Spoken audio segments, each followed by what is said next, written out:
নমস্কাৰ বন্ধু আৰু বান্ধৱীসকল, আজিৰ এই ভিডিঅ'টোৰ জৰিয়তে আপোনালোকৰ লগত আলোচনা কৰিম যে 2025 চনৰ মাৰ্চ মাহত আপোনালোকে যিসকল হিতাধিকাৰী আপোনালোকে চৰকাৰী ঘৰ পাবৰ কাৰণে আপোনালোকে জিঅ' টেগিং সম্পন্ন কৰিছিল। তো আপোনালোকৰ মনত এটাই প্ৰশ্ন, আমি জিঅ' টেগ ঘৰখন কেতিয়া লাভ কৰিব পাৰিম, কিমান টকা বাজেটৰ আমি ঘৰখন লাভ কৰিব পাৰিম, কোন ডিষ্ট্ৰিক্টৰ পৰা জিঅ' টেগ ঘৰৰ প্ৰথম কিস্তি টকা বিতৰণ কৰা আৰম্ভ কৰিব বা কেতিয়ালৈ সেই পইচাটো আমি লাভ কৰিব পাৰিম। গতিকে আজিৰ এই ভিডিঅ'টোত এইকেইটা বিষয়ত আপোনালোকৰ লগত আলোচনা কৰিম। গতিকে আপোনালোকে ভিডিঅ'টো সম্পূৰ্ণ প্ৰথমৰ পৰা শেষলৈ চাব। আহক আমি ভিডিঅ'টো আৰম্ভ কৰোঁ।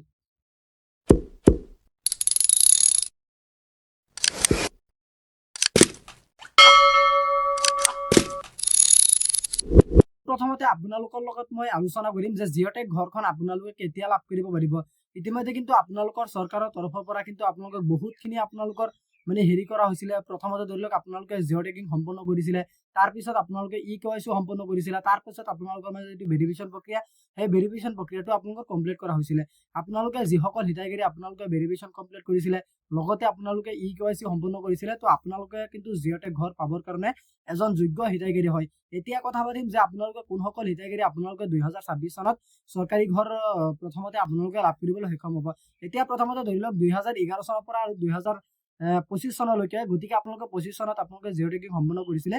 2011 চনৰ পৰা 2025 চনলৈকে এইকেইটা বছৰৰ ভিতৰত আপুনি যদি কেতিয়াবা চৰকাৰী ঘৰ লাভ কৰিছিল, তেনেকুৱা কিন্তু আপোনালোকে সেইসকল হিতাধিকাৰী আপোনালোকে জিঅ' টেগ ঘৰখন আপোনালোকে লাভ কৰিবলৈ সক্ষম নহ'ব। ইতিমধ্যে দেখা পোৱা গৈছে যে বহুত হিতাধিকাৰীসকলে যিটো নেকি আপোনালোকৰ ৰেজিষ্ট্ৰেশ্যন নাম্বাৰ হয় বা আপোনালোকৰ জব কাৰ্ডৰ যিটো ID নম্বৰ হয়, সেই জব কাৰ্ডৰ ID নম্বৰটো আৰু আপোনালোকৰ যিটো চৰকাৰী PMAY অৰ্থাৎ প্ৰধানমন্ত্ৰী আৱাস যোজনা গ্ৰামীণৰ যিটো আপোনালোকৰ ৰেজিষ্ট্ৰেশ্যন নাম্বাৰ হয়, ৰেজিষ্ট্ৰেশ্যন নাম্বাৰটো বহুতৰে প্ৰায় কিন্তু একেই। প্ৰায় 50,000তকৈ অধিক লোকে যিসকল হিতাধিকাৰী আপোনালোকে 2011 পৰা 2025 চনৰ ভিতৰত আপোনালোকে ঘৰ পাইছিলে, তো সেইসকল হিতাধিকাৰী কিন্তু আপোনালোকে আকৌ জিঅ' টেগিং সম্পন্ন কৰিছে। গতিকে আপোনালোকৰ লিষ্টৰ পৰা কিন্তু ডাইৰেক্টলি আপোনালোকৰ নামখন কটা হ'ব, কাৰণ যিটো চেঞ্চাছৰ আছিলে সেই চেঞ্চাছৰ নিয়মত কিন্তু আপোনালোকে প্ৰথমতে PMAY অৰ্থাৎ প্ৰধানমন্ত্ৰী আৱাস যোজনা গ্ৰামীণৰ তৰফৰ পৰা আপোনালোকে চৰকাৰী ঘৰ লাভ কৰিবলৈ সক্ষম হৈছিলে। এতিয়া আপোনালোকৰ লগত আলোচনা কৰিম যে চৰকাৰৰ বৰ্তমান কিন্তু আপোনালোকে সকলোৱে জ্ঞাত যে বিজেপি চৰকাৰে আকৌ অসমখনত মুখ্যমন্ত্ৰী হিচাপে মুখ্যমন্ত্ৰী ডক্টৰ হিমন্ত বিশ্ব শৰ্মা ডাঙৰীয়াই 12 তাৰিখে আপোনালোকৰ শপত গ্ৰহণ কৰিব। আৰু শপত গ্ৰহণৰ পাছৰ পৰাই আপোনালোকে লাভ কৰিব পাৰিব বিভিন্ন ধৰণৰ আঁচনি, বিভিন্ন ধৰণৰ চৰকাৰী চাকৰি, বিভিন্ন ধৰণৰ স্কলাৰশ্বিপ, বিভিন্ন ধৰণৰ আপোনালোকে হেৰিবোৰ আপোনালোকে লাভ কৰিবলৈ সক্ষম হ'ব। এতিয়া কিন্তু চৰকাৰৰ তৰফৰ পৰা কোনো আপোনালোকক নটিফিকেশ্যন জাৰি কৰা নাই। বহুতেই অকল কমেণ্ট বক্সত এইটোৱে সুধি থাকে যে জিঅ' টেগ ঘৰখন আমি লাভ কৰিব পাৰিম নে নাই, ইলেকশ্যন আহিছে আমাক জিঅ' টেগ ঘৰখন দিব নে নাই। এতিয়া প্ৰথমতে এটা কথা আপোনালোকৰ কনফিউজনটো মই দূৰ কৰি লওঁ যে আপোনালোকে এটা কথা লক্ষ্য কৰিব, আপোনালোকে যিসকল হিতাধিকাৰী আপোনালোকে 2011 পৰা 2025 চনলৈ আপোনালোকে চৰকাৰী ঘৰৰ কাৰণে আপোনালোকে জিঅ' টেগিং সম্পন্ন কৰিছিল।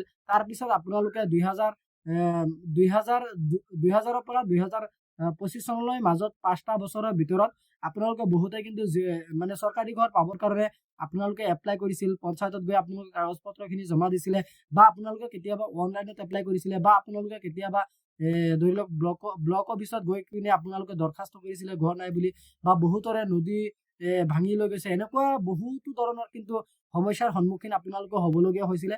তো যিসকল হিতাধিকাৰী আপোনালোকে এইকেইটা কাম আপোনালোকে কৰি থৈছে, ধৰি লওক আপোনালোকৰ ঘৰখন পুৰি গৈছে বা নদীয়ে ভাঙি লৈ গৈছে, তো সেইসকল হিতাধিকাৰীয়ে কিন্তু আপোনালোকে প্ৰথমতে মুখ্যমন্ত্ৰী শপত গ্ৰহণ কৰাৰ পাছতে যিবোৰ চৰকাৰী গৃহ নিৰ্মাণৰ বাবে আপোনালোকক পুঁজি প্ৰদান কৰিব, সেই পুঁজিখিনি কিন্তু বা সেই প্ৰথম কিস্তি টকা বা জিঅ' টেগ ঘৰখন বা আপোনালোকে প্ৰধানমন্ত্ৰী আৱাস যোজনা গ্ৰামীণৰ তৰফৰ পৰা ঘৰখন আপোনালোকে প্ৰথমতে সেইসকল হিতাধিকাৰী আপোনালোকে লাভ কৰিবলৈ সক্ষম হ'ব। ইয়াৰ বিষয়ত যদি আপোনালোকৰ আৰু কিবা কনফিউজন থাকে, কিবা জানিবলগীয়া বা সুধিবলগীয়া কুৱেশ্যন আপোনালোকৰ থাকে, আপোনালোকে কিন্তু কমেণ্ট বক্সত জনাবলৈ নাপাহৰিব। গতিকে আজি ইমানখিনি আছিলে আপোনালোকক দিবলগীয়া ইনফৰমেশ্যন। আশা কৰিছোঁ ভিডিঅ'টো চাই ভাল পালে। যদি ভিডিঅ'টো চাই ভাল পালে তেন্তে ভিডিঅ'টোত এটা লাইক কৰি দিব, আৰু আপুনি যদি আমাৰ চেনেলত নতুন আছে প্লিজ আপুনি আমাৰ চেনেলটো ছাবস্ক্ৰাইব কৰিবলৈ নাপাহৰিব। ধন্যবাদ থাকিল সকলোলৈ। জয় আই অসম।